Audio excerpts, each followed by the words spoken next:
कथा श्रीमती रत्नावती जी की।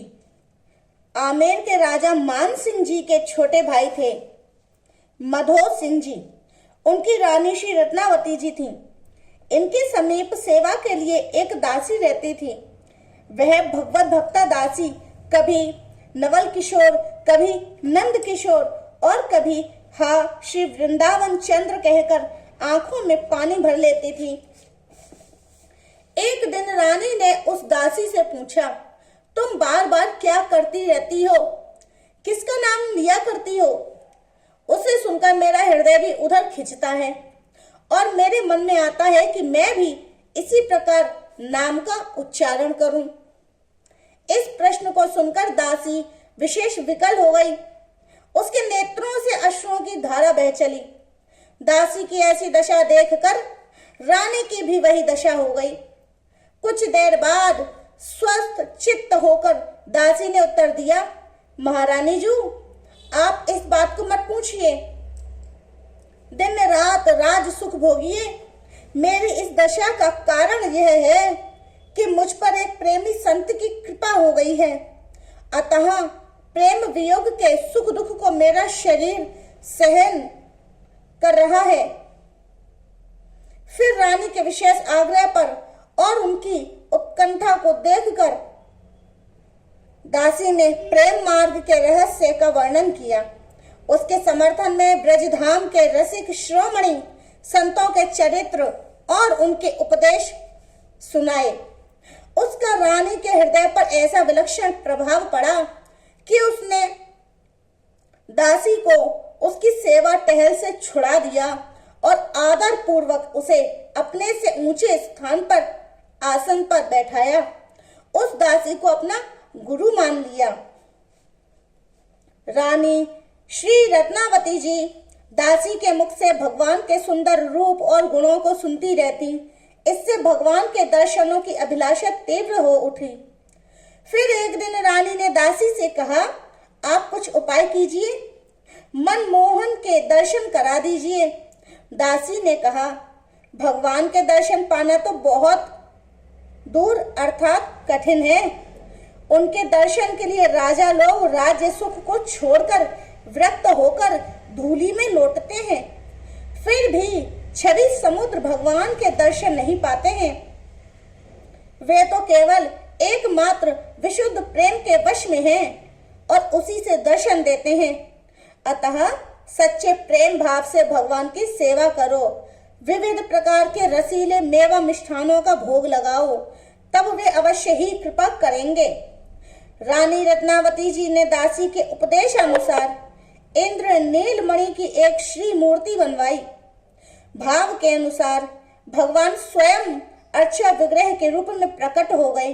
अतः उसमें अपार रूप माधुरी आ गई थी। रानी इस अर्चा विग्रह की सेवा में लग गई।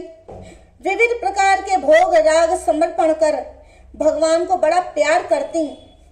अष्टयाम भगवान की सेवा में उपस्थित रहती।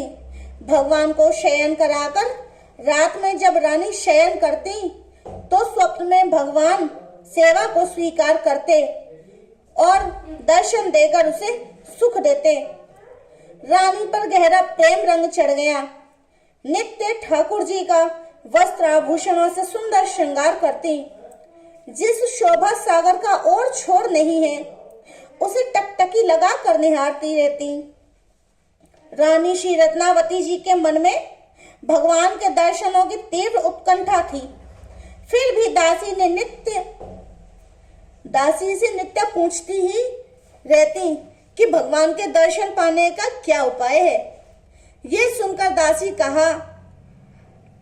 दासी ने कहा, आप महल के निकट ही एक संत निवास बनवाइए और नगर से बाहर सभी मार्गों पर पहरेदारों को बैठा दीजिए। उन्हें अच्छी प्रकार समझा दीजिए कि जो भी कोई भगवान के प्यारे भक्त आते जाते मिल जाएं, उन्हें अपने साथ आदर पूर्वक यहाँ लिवा लाएं। फिर उनके श्री चरणों को धोकर उन्हें ठहराइए और अनेक प्रकार के मिष्ठान पकवान उनके सामने परोसकर उन्हें भोजन कराएं। उस समय आप खिड़की पर पड़े बांस की तीलियों से बने चिक के पर्दे के भीतर से उन भक्तों का दर्शन करें, तब वहां आपको श्याम सुंदर प्रत्यक्ष दिखाई देंगे। रानी श्री रत्नावती जी के महल के निकट संत निवास बन गया। वहां भगवान के प्यारे भक्तजन आने लगे। रानी उनकी सेवा करती और उनका दर्शन करती। इस प्रकार कुछ समय व्यतीत हुआ। एक दिन वे संतगण पधारे, जिन्हें ब्रज भूमि प्रिय थी, जो ब्रज रस के रंग में रंगे थे। रानी ने दासी से कहा, मैं इन संतों के निकट जाकर इनका दर्शन एवं इनके श्री चरणों का स्पर्श करना चाहती हूँ। दासी ने कहा, आप रानी हैं, अतः महल से बाहर नहीं जा सकती हैं। रानी ने कहा, रानी पने को मैंने त्याग दिया है, अब मैं संतों की दासी हूँ। इतना कहते कहते रानी उठकर चली ही थी कि दासी ने हाथ पकड़कर रोक लिया। रानी बोली, अब मुझसे नहीं रहा जाता है। आप विचार कर यह बताइए कि कुल की लज्जा से सत्संग न करके दुख सहना या उसे त्याग कर सत्संग सुख प्राप्त करना क्या उचित है? मैं तो लोक लज्जा और कुल की मर्यादा को बिल्कुल त्याग कर उसी का आहार आस्वादन करूंगी। ऐसा कहकर दासी के रोकते रोकते रानी राजमहल से उतरकर वहां आ गई, जहां सुखप्रद संत विराजमान थे। उसने उनके चरणों में लिपटकर प्रार्थना की, भगवान, अपने हाथों से परोस कर साधु संतों को प्रसाद पवाने की बड़ी भारी अभिलाषा है। संतों ने अच्छी प्रकार से देख सुनकर यह जान लिया कि रानी भक्त भगवंत के प्रेम में डूबी हुई है, अतः उन्होंने कहा, जैसी तुम्हारे मन की अभिलाषा है वैसा करो, इससे कुछ भी हानि न होगी। तदनुसार साधु संतों की अनुमति प्राप्त कर रानी रत्नावती सोने के थाल में विविध प्रकार के व्यंजनों को सजाकर बड़ी उमंग के साथ आई। रानी ने बड़े प्रेम के साथ परोसकर संतों को भोजन कराया। भोजन कराकर रानी ने सबको चंदन लगाया और तांबूल खिलाया। पुनः भगवत चर्चा चलाई। संतों के श्रीमुख से भगवत वार्ता को सुना। भक्त भगवान के रूप माधुरी का दर्शन कर रानी के नेत्र सजल एवं सरस हो गए। उधर संपूर्ण आमेर नगर में शोर मच गया कि रानी पर्दे से बाहर निकलकर वैरागियों के बीच में आ गई है। लोग देखने के लिए उमड़ पड़े। राजा के मंत्री यह समाचार लिखकर एक दूत के द्वारा राजा के पास दिल्ली भेज दिया। मंत्री के द्वारा लिखे गए पत्र को पढ़ते और दूत के मुख से सारा हाल सुनते ही राजा के शरीर में आग सी लग गई। संयोगवश इसी बीच रानी श्री रत्नावती के सुपुत्र रसिक श्री प्रेम सिंह जी भी वहां आए। उनके मस्तक में तिलक और गले में तुलसी कंठी माला थी। उन्होंने राजा को प्रणाम किया। समीप के लोगों ने राजा को बताया कि राजकुमार श्री प्रेम सिंह जी प्रणाम कर रहे हैं। ये सुनकर राजा ने प्रेम सिंह जी से कहा, अरे वैरागिन के बेटा, यह सुनकर इनके मन में बड़ी पीड़ा हुई। श्री प्रेम सिंह जी को अपमानित कर क्रोध में भरा हुआ राजा भीतर चला गया। इधर श्री प्रेम सिंह जी के मन में दुख हो रहा था। समझ में ही नहीं आ रहा था कि राजा ने ऐसा क्यों कहा। पीछे उन्होंने लोगों से पूछा तो उन्होंने आमेर से आए पत्र का सब समाचार कह सुनाया। तब श्री प्रेम सिंह जी ने मन में विचारा कि अहो, धन्य है, वैरागी ही हमारी जाति है। अपनी माता जी का स्मरण कर प्रेम भक्ति के भावों को हृदय में लाकर ये तन मन से सुखी हो गए। अपने निवास स्थान पर आकर इन्होंने अपनी माता जी को पत्र लिखा कि यदि आपने अपने हृदय में भगवत भक्ति धारण की है तो उसे छोड़ना मत, चाहे सिर की बाजी लगाना पड़े तब भी आप अपने प्राणों का मोह छोड़कर भक्ति भाव की रक्षा करना। राजा ने भरी सभा में मुझे मोरी वैरागिन का बेटा कहकर मेरा अपमान किया है। मैं चाहता हूं कि अब मोरी वैरागिन का बेटा ही रहूं। श्री प्रेम सिंह जी ने पत्र लिखकर तीव्रगामी दूतों के द्वारा माताजी के समीप भेज दिया। वे पत्र लेकर आमेर आए। रानी ने उसे पढ़ा और उसमें भक्ति युक्त लिखे प्रसंगों को पढ़ते ही इन्होंने इत्र फुलेर से भीगे अपने सिर के बालों को मुड़वा दिया और मुंडी वैरागिन बन गई। इसके पहले ये संतों को प्रसाद पवाकर उनके साथ सत्संग वार्ता करके रात को राजमहलों में जाकर रहती थी, परंतु अब अपने श्री ठाकुर जी को संत निवास में ही ले आई और वहीं उनकी सेवा पूजा नृत्य गान करने लगी। राजा का अन्य धन लेना भी इन्होंने छोड़ दिया। इसके बाद अपने पुत्र प्रेम सिंह को पत्र लिखवा दिया कि मैं मूड मुड़वा कर सच्ची वैरागिन बन गई हूँ और दिन रात उन्हीं के बीच में रह रही हूँ। रानी श्री रत्नावती का पत्र लेकर के दूत लोग गए और उन्होंने पत्र श्री प्रेम सिंह जी को दिया। इन्होंने उसे सिर से लगाया और पढ़कर प्रेम आनंद में मग्न हो गए। आज से भगवत दासों में हमारी गिनती हो गई, यह दूसरा नाम मानकर मन में उल्लास हुआ। बहुत सी संपत्ति साधु ब्राह्मण और दीनों को बांटी। द्वार पर नौबत बजवाई तथा बधाइयां बंटवाई। किसी ने राजा से कहा, आज कुंवर श्री प्रेम सिंह जी के यहाँ कोई उत्सव है। राजा ने कहा, कौन सा यह नया उत्सव हो रहा है, पता लगाओ। तब राजा के लोगों ने इनसे आकर पूछा तो इन्होंने उत्तर दिया कि अब हम सचमुच वैरागिन के बेटे बन गए हैं। अब तक तो केवल स्वांग किया था, पर हमारी बात बन गई। माताजी ने वैरागिन का वेश धारण कर लिया है। ये बात जब राजा ने सुनी तो उनके मन में बड़ा दुख हुआ।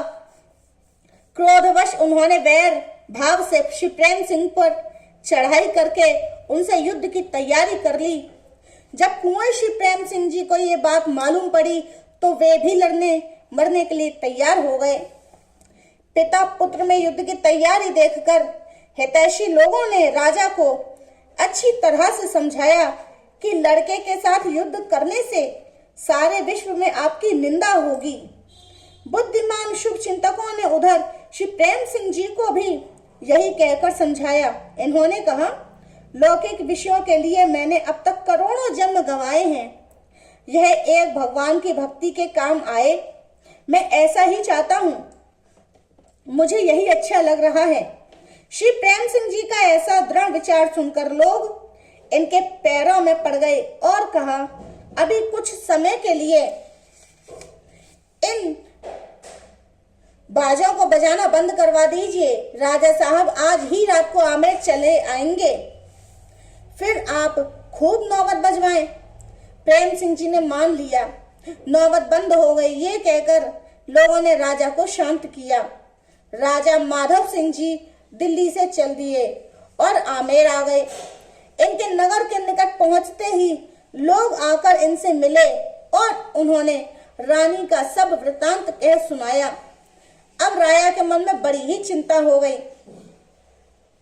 राजा ने राजमहलों में पहुंचकर अपने मंत्रियों को बुलवाया और कहा, मेरी नाक तो कट ही गई, वह अब जुड़ नहीं सकती है, परंतु उसमें से जो लगातार खून बह रहा है उसको किसी प्रकार रोकिए। किसी प्रकार रानी को मरवा डालना आवश्यक है। अतः आप लोग कोई ऐसा उपाय सोचिए कि रानी मर जाए और हत्या का कलंक भी न लगे। जब राजा ने यह कहा तो किसी बुद्धिमान चापलूस मंत्री ने बहुत सोच विचार कर एक उपाय बताते हुए कहा, अपने यहाँ पिंजरे में जो शेर बंद है उसे रानी के सामने छोड़ दिया जाए। वह रानी को मार डालेगा, तब फिर उसे पकड़वा लिया जाएगा। इस मंत्रणा को गुप्त रखा जाए और बाद में यह विचार कर दिया जाए कि शेर छूट गया और उसने रानी को मार डाला। यह उपाय सबको अच्छा लगा। लोगों ने यही किया, शेर को छोड़ दिया। जब वह रानी की ओर आया तो उसे देखकर दासी ने कहा, देखो श्री नरसिंह आपकी ओर आ रहे हैं, दर्शन कीजिए। जिस समय शेर आया उस समय अनुराग रंग में भरी रानी भगवान की सेवा कर रही थी। श्री नरसिंह जू का शुभ आगमन सुनकर रानी ने दृष्टि घुमाकर उधर देखा। रानी ने देखा, प्रेम भाव से पहचाना और उठकर उनका आदर करते हुए कहा, अहो धन्य है, आज मेरे बड़े भाग्य हैं जो मेरे घर पर मुझे दर्शन देने के लिए श्री नरसिंह भगवान पधारे हैं। रानी की सच्ची भावना थी, अतः भगवान ने अपने उसी नरसिंह रूप की शोभा का दर्शन कराया। रानी ने फूलों की माला पहनाई और संवार कर तिलक लगाया, आरती की। उसके बाद सब प्रेम दर्शन किया तो चतुर्भुज शंख चक्र गदा पद्मधारी श्री नरसिंह जी की शोभा अत्यंत प्रिय लगी। रानी की पूजा स्वीकार करके श्री नरसिंह भगवान रानी के घर से निकले, मानो खंभ फाड़कर बाहर निकले हों। तत्काल उन्होंने विमुखों के समूह को मार डाला। राजा को रानी का समाचार मिला। लोगों ने बताया कि रानी सिंह का पूजन किया है। रानी ने सिंह का पूजन किया है। शांत भाव से पूजन स्वीकार कर वह वहां से निकला और सैकड़ों लोगों को मारकर जाने कहां चला गया। राजा ने सब बातें ध्यान पूर्वक सुनी। फिर वह अत्यंत नम्र होकर रानी के पास आया। रानी की भक्ति के प्रभाव से राजा की बुद्धि बदल गई, अतः भूमि पर पड़कर साष्टांग दंडवत प्रणाम किया। उन्हें प्रणाम करते देखकर दासी के मन में दया भर गई और उसने रानी को सुनाकर कहा, देखो महाराज प्रणाम कर रहे हैं। रानी ने कहा, ठीक है, राजा लाल जी को प्रणाम कर रहे हैं। फिर दासी ने आग्रह करते हुए कहा, आप थोड़ा राजा की ओर घूमकर देखें। रानी ने कहा, ये आंखें एक ओर लगी हैं, अब दूसरी ओर नहीं जा सकती। राजा ने कहा, यह संपूर्ण राज्य और धन आपका ही है, आप इसे स्वीकार कर सेवा में लें। अब रानी को पति में या उनकी संपत्ति में लोभ नहीं रह गया था, अतः उसने कहा, राज्य सुख को आप भोगें, हमारी संपत्ति और सुख हमारे लाल जी हैं, अब ये ही हमको प्रिय लगते हैं। एक बार राजा मान सिंह जी और माधव सिंह जी दोनों भाई काबुल की लड़ाई में विजय प्राप्त करके लौटते समय अटक नदी नाव पर चढ़कर यात्रा कर रहे थे। दैववश नाव डूबने लगी। बड़े भाई मान सिंह जी ने अपने छोटे भाई माधव सिंह जी से कहा, अब बचने का कौन सा उपाय किया जाए। माधव सिंह जी ने कहा, अपने घर में रानी भगवान की बड़ी भक्ता हैं, ऐसे समय में उन्हीं का स्मरण किया जाए। फिर दोनों भाइयों ने रानी श्री रत्नावती जी का ध्यान किया। उसका ऐसा अद्भुत प्रभाव हुआ कि नाव संकट से बचकर किनारे पर लग गई। इससे दोनों भाइयों के मन में बड़ी ही प्रसन्नता हुई। मान सिंह जी के मन में नई अभिलाषा उत्पन्न हुई कि भक्ता रानी का दर्शन प्रथम करना चाहिए। तदनुसार भाई समेत मान सिंह जी ने आकर रानी का एवं उनके श्री ठाकुर जी का दर्शन किया और विनती की।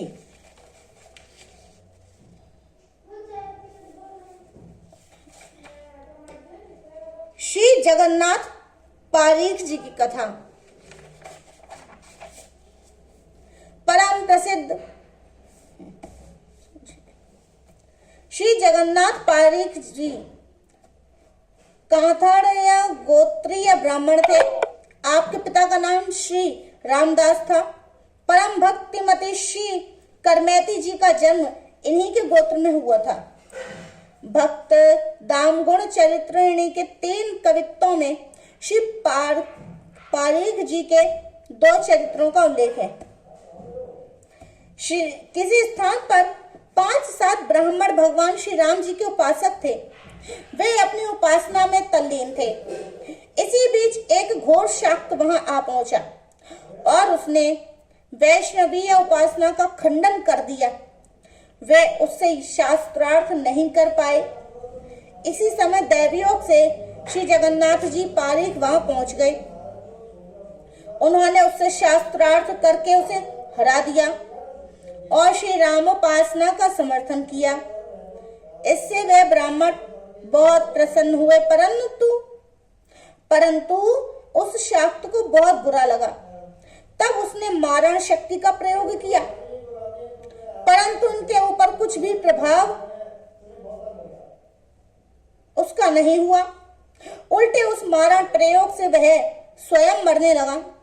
तब श्री पारीक जी को दया आ गई। उन्होंने उस शाक्त की रक्षा की। इससे प्रभावित होकर उस शाक्त ने इनकी शरण ग्रहण कर ली और राम भक्त बन गया। एक बार आप कहीं जा रहे थे, मार्ग में आपको कई ठग मिले और उन्होंने आपको लूटने मारने का प्रयास किया, परंतु आपका शरीर तो दिव्य कवच से सुरक्षित था, अतः कुछ भी असर नहीं हुआ। आपको यह भी पता न था कि हमारी गर्दन पर किसी ने तलवार मारी है। जब तलवारों के घाव से गर्दन नहीं कटी, कष्ट भी नहीं हुआ, तब वे समझ गए कि कोई दिव्य मनुष्य है। अतः श्री पारीक जी के चरणों में पड़कर क्षमा प्रार्थना करने लगे। इन्होंने कहा कि हमारा कुछ भी आपने नहीं बिगाड़ा है, हम क्यों नाराज होंगे। इनकी इस मनोवृत्ति को देखकर सभी दस्यु इनके शिष्य बन गए। चोरी आदि का इन्होंने त्याग कर दिया। इस प्रकार श्री पारीक जी कुपात्रों को भी सुपात्र बनाने वाले हुए। श्री मथुरादास जी ने तिजारी ग्राम में निवास करते हुए भगवत भक्ति पूर्वक खूब आराधना की और प्रजा में भक्ति का प्रचुर प्रचार प्रसार किया। एक बार तिजारे ग्राम में साधु वेशधारी एक जादूगर आया। वह सबको दिखाकर भगवान शालग्राम की सेवा करता था। विशेष बात यह थी कि उसके शालग्राम जी सिंहासन पर कठपुतली की तरह हिलते डोलते रहते थे। इस चमत्कार को देखने के लिए जनता की भीड़ एकत्र हो जाती थी। वहां जो श्री मथुरादास जी के शिष्य सेवक थे, उनके मन में भाव आया कि ये बड़े ही भारी सिद्ध संत हैं, तभी तो भगवान इनके अधीन है। उन लोगों ने इस प्रभाव का वर्णन श्री मथुरादास जी के सामने किया और कहा कि उस संत की सेवा सभी को अच्छी लगती है। कुछ समय के लिए आप भी चलिए और उसकी उपासना की रीति भांति को देखिए। श्री मथुरादास जी सर्वज्ञ थे, जादूगर ढोंगी है, भक्त नहीं है। इस रहस्य को समझकर बोले, मेरे चलने से उसकी माया नहीं चलेगी, तब उसके मन में दुख हो जाएगा, अतः हम वहां नहीं जाएंगे। सभी शिष्य सेवकों ने चरणों में पड़कर प्रार्थना